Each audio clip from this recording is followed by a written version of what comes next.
కాకుండా సరైన సౌకర్యాలు చేపట్టేలా చర్యలు తీసుకోవాలని ఆలయ కమిటీ సభ్యులకు సూచించారు.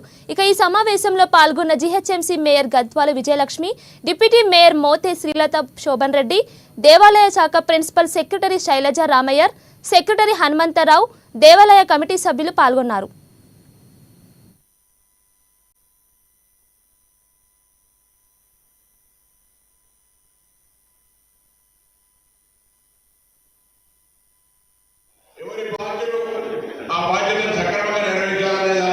చర్యలు స్థానికంగా మీ అందరూ సహకారం ఉండకపోతే కార్యక్రమం విజయవంతమయ్యే ప్రశ్న లేదు.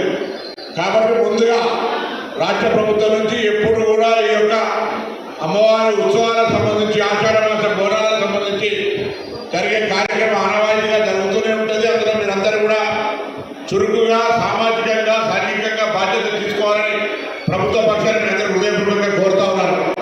అధికారులకు సంబంధించి ఇప్పుడే జిహెచ్ఎంసీ చెప్పినారు, పోలీసు ఉంది, ఎండోమెంట్ ఉంది, ఆర్ఎండ్మెంట్ ఉంది, అన్ని కూడా ఎవరికి వాళ్ళ శాఖ పక్షాలు తొందరగా ఒక నిమిషం చెప్పాల్సిందే కోరుతాను. ఎందుకంటే మనం కొత్తగా తాజా దగ్గరైనటువంటి ఎవరికి కొత్తగా అంతా కూడా 18 పూజా 1830 ఏర్పడిన ఈ యొక్క దేవాలయం చరిత్ర, బలము, మహిమ అందరికీ